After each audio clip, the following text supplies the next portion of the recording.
India news के sports page पे आपका स्वागत है। मैं हूं राजीव मिश्रा और आप देख रहे हैं अपना पसंदीदा शो रणयुद्ध। आज रणयुद्ध में बात करेंगे उस सफर की जो सफर शुरू होगा बर्मिंघम से और पहुंचेगा साउथहैम्पटन, और उसके बाद भारतीय टीम अगले 2 पड़ाव पर रुकेगी जहां पर 3 T20 मुकाबले खेले जाएंगे। यानी कि साउथहैम्पटन में पहला T20 मुकाबला और उसके बाद 2 मुकाबले और।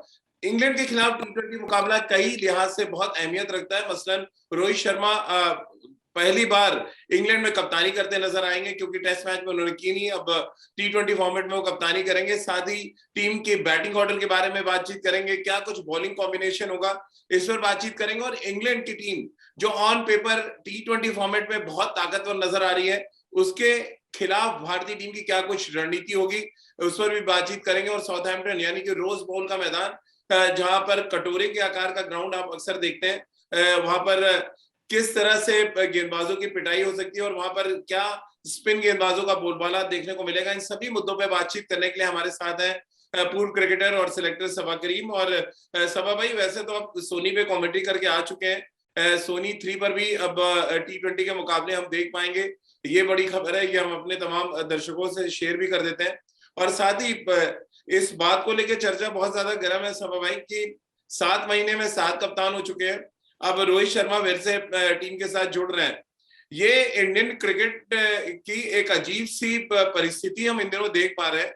क्या रीजन आप देख रहे हैं? ये मनमाना चल रहा है कि हम जो सीरीज चाहेंगे खेलेंगे, जो चाहेंगे नहीं खेलेंगे। अब इंग्लैंड के खिलाफ आप खेलेंगे तो वेस्ट इंडीज के खिलाफ नहीं खेलेंगे। ये एक ऐसा म्यूजिकल चेयर शुरू कर दिया है हमारे सीनियर क्रिकेटर्स ने जिस पर कोई लगाम नहीं है। आखिर लगाम लगाएगा कौन?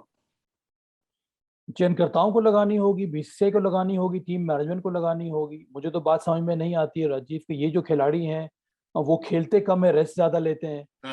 तो फिर हम टीम बनाएंगे कैसे? आप सिर्फ चाहते हैं कि बड़े बड़े मैचेस खेलें। जो वेस्ट इंडीज का दौरा होता है तो आप खेलते नहीं है, जो बायलेटरल मुकाबला होता है वहां पर आप खेलते नहीं है। और जब आप रेस्ट करेंगे तो फॉर्म आप वापस कैसे लेकर आएंगे? और ऐसे भी कई सारे प्लेयर्स इस समय फॉर्म से संघर्ष कर रहे हैं, चाहे वो रोहित शर्मा हो, विराट कोहली है, जसप्रीत बुमराह हो। जसप्रीत बुमराह को अगर हम देख लें, वो मैच खेलते ही नहीं है। सिर्फ जो बड़े बड़े मुकाबले होते हैं वहां पर 1-2 मैचेस खेल लिया, बस खत्म हो गया। जब तक कि आप प्रैक्टिस करेंगे नहीं उस फॉर्मेट के लिए, उस प्रकार के मैच खेलेंगे नहीं, तो जब आपके ऊपर दबाव बढ़ेगा तो आप गेंदबाजी कैसे करेंगे?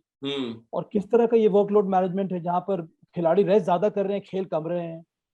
मेरे समझ से बाहर है ये, चाहे विराट कोहली हो, रोहित शर्मा हो, या फिर व्हाटएवर। खेल से बड़ा नहीं हो सकता खिलाड़ी, ये सब अभी समझना पड़ेगा सिलेक्टर्स को कि खिलाड़ियों का कद अब इतना बड़ा ना कर दें कि खेल छोटा लगने लगे। और इस समय खिलाड़ी खेल के साथ खेल कर रहे हैं जो शायद नहीं होना चाहिए।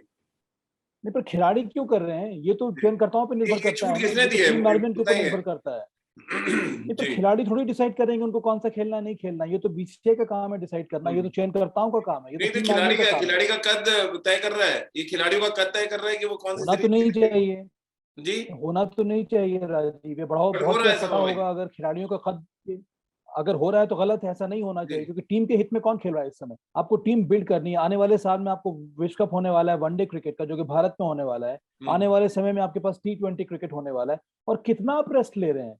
इतने सारे खिलाड़ी हैं जो सेंट्रल कॉन्ट्रैक्टेड प्लेयर्स हैं, आप हमेशा रेस्ट पे ही हैं।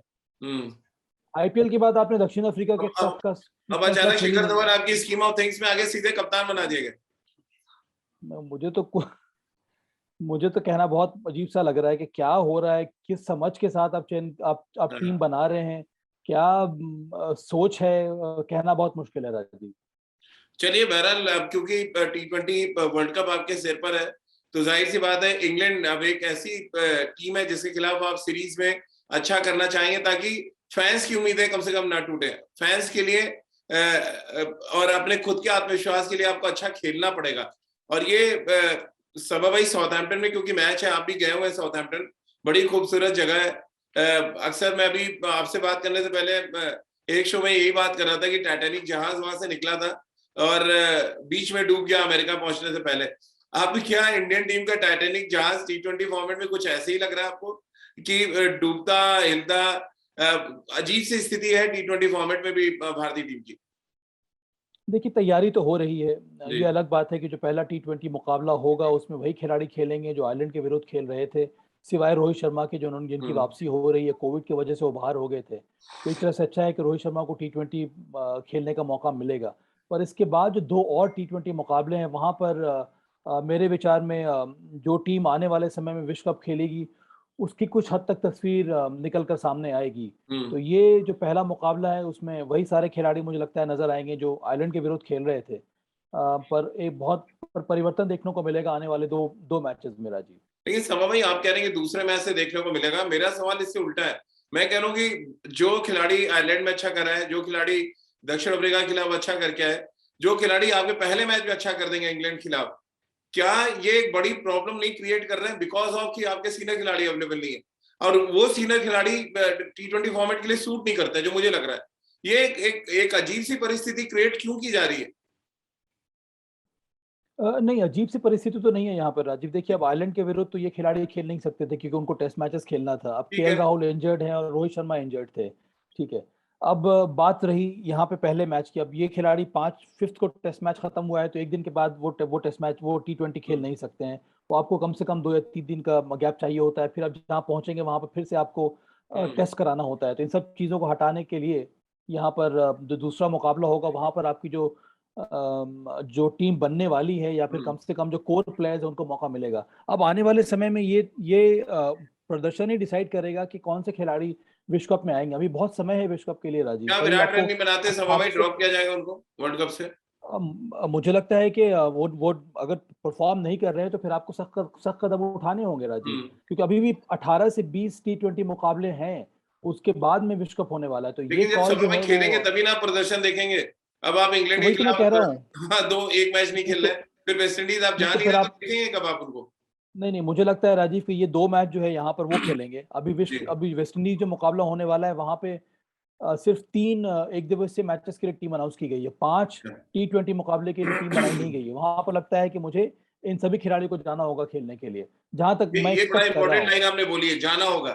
ये सेलेक्टर्स को बोलना चाहिए कि आपको जाना होगा वहां पे खेलने के लिए। नहीं, पर सेलेक्टर्स पूछते क्यों है खिलाड़ियों से? हाँ, पूछ क्यों रहे हैं? नहीं है, क्या आप अवेलेबल है? मुझे तो नहीं, बात बिल्कुल समझ में नहीं आती। या तो फिर ये जो निर्णय है ये चयनकर्ता और टीम मैनेजमेंट खुद ले रही है कि भाई ये खिलाड़ी को हमको रेस्ट देना है। अरे कितना रेस्ट देंगे आप? रेस्ट पे रेस्ट ही मिलता जा रहा है। किस तरह की तैयारी आप कर रहे हैं ये कहना बड़ा मुश्किल है। और इससे अच्छा क्या हो सकता है कि अब जितने सारे मैचेस खेलेंगे आप अच्छे फॉर्म में वापस आएंगे, चाहे वो विराट कोहली हो चाहे वो कोई और खिलाड़ी क्यों ना हो। जसप्रीत बुमराह के बारे में हम लोग बात करते आ रहे हैं, मैंने फिर से इसीलिए उनके बारे में भी कहा, वो भी मैच नहीं खेलते हैं। जो आप मैच नहीं खेलेंगे तो कैसे मालूम होगा कि आप फॉर्म में है कि नहीं? आपकी बॉडी को कहां से पता चल रहा है कि दबाव में आपको किस तरह से बॉलिंग करनी है? तो सभा भाई पहले मैच के लिए अब क्या टीम देख रहे हैं यहाँ से as a selector? Rohit Sharma Ruturaj Gaikwad की जगह पर खेलेंगे। उसके अलावा मैं ज्यादा परिवर्तन एक्सपेक्ट नहीं कर रहा हूँ। नंबर 3 पर दीपक हुडा। हाँ, जो टीम खेल रही थी वैसे ही प्लेयर्स खेलने नंबर 4 पे सूर्य कुमार यादव या संजू सैमसन को नहीं? नहीं, मुझे लगता है कि सूर्य कुमार यादव नंबर 5 पर, हार्दिक पांडे नंबर 6 4 पे ना सभा भाई, नंबर 4 पे सूर्य कुमार यादव, नंबर 5 पे हार्दिक पांड्या और नंबर 6 पर दिनेश कार्तिक। वो निर्भर करेगा, फ्लोटिंग बैटिंग ऑर्डर रहेगा, पर अगर ओवर्स रहते हैं तो यही 7वें नंबर पर उसके बाद 5 आपके पास हाँ, अक्षर पटेल, युजवेंद्र चहल और फिर आपके 3 पेस बॉलर्स हो गए, हर्षल पटेल, अवेश खान और भुवनेश्वर कुमार। यानी आप पहले मैच में उमरान मलिक को नहीं खिला रहे? नहीं, इस वक्त तो जगह बनती नहीं है। जिस तरह से देखने को मिल रहा है यहाँ पर, आप जो 3 आपके जो टॉप क्वालिटी पेस बॉलर्स हैं उन्हीं को खेलने का मौका मिलना चाहिए। मैं उम्मीद कर रहा हूँ यही कॉम्बिनेशन के साथ पहला मैच में कम से कम। बट मुझे लग रहा है आपने 12 खिलाड़ी गिना दिए हैं सभा भाई। नहीं, मैंने 6 के बाद 5 बॉलर्स है ना राजीव। नहीं, 6 तक तो दिनेश कार्तिक हो गए, 7वें और 8वें में आपने चहल और अक्षर पटेल तो 8 हो गए। हाँ, और उसके 8, 9, 10, 11 3 पेस बॉलर्स। ठीक है, मतलब आप ना तो अर्शदीप सिंह को यहाँ खिला रहे हैं ना उमरान मलिक को। बट आपको to be very frankly Umran Malik को खिलाने में हर्ज क्या है?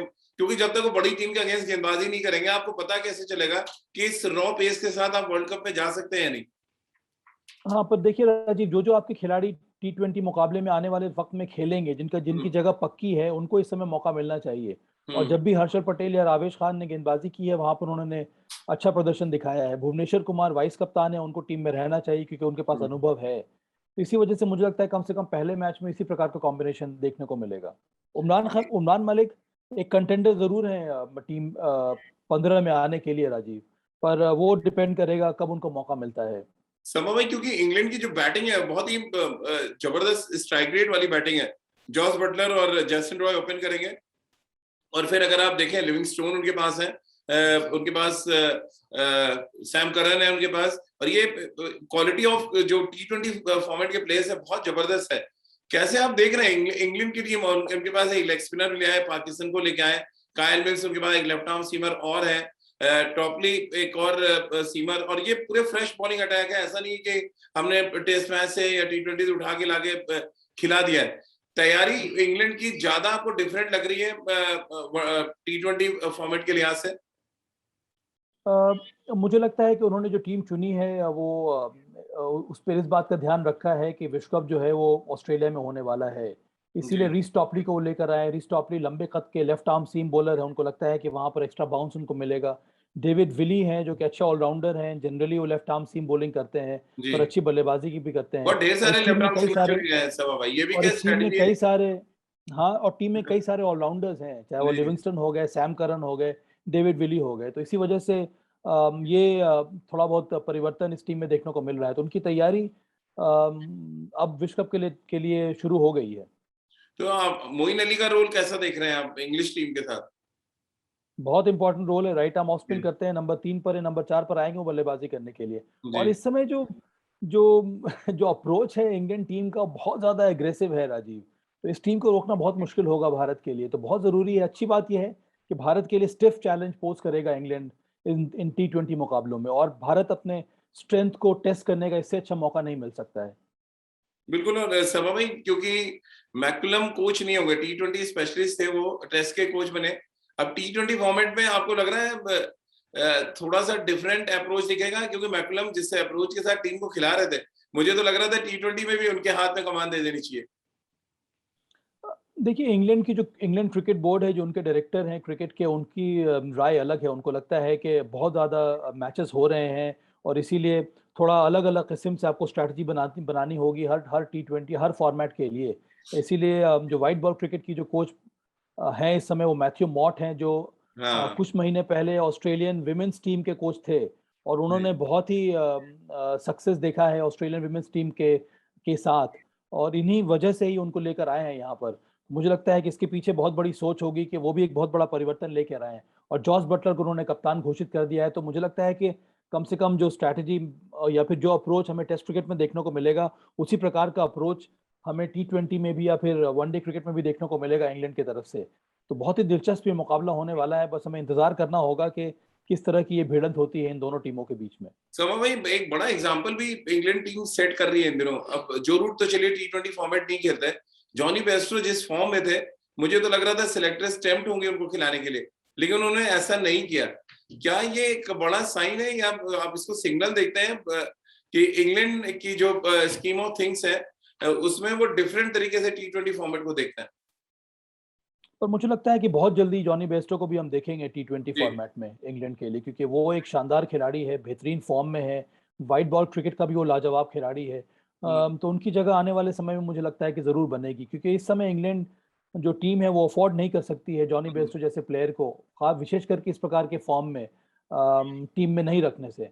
उनके जॉनी बेस्टो के आने से मजबूती और ज्यादा बढ़ जाएगी बल्लेबाजी में इंग्लैंड टीम की। अब फिर आप देखिए ये जॉस बटलर हो गए, जॉनी बेस्टो हो गए, लिविंगस्टन हो गए, मोइन अली हो गए, मतलब कोई भी खिलाड़ी रुकने का नाम लेने वाला नहीं है। अगर इस तरह की आपकी बल्लेबाजी हो जाएगी तो फिर लठमार क्रिकेट के लिए तैयार रहना चाहिए टीम साउथहैम्पटन में।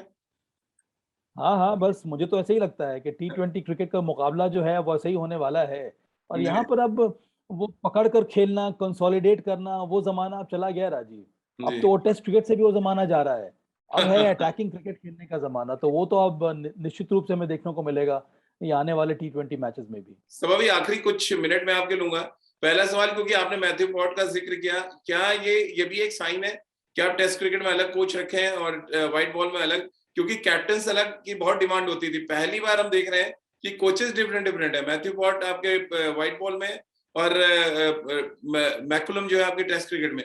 क्या राहुल द्रविड़ का भी बोझ थोड़ा हल्का करना चाहिए आपको, व्हाइट बॉल कोच थोड़ा डिफरेंट लेके आए?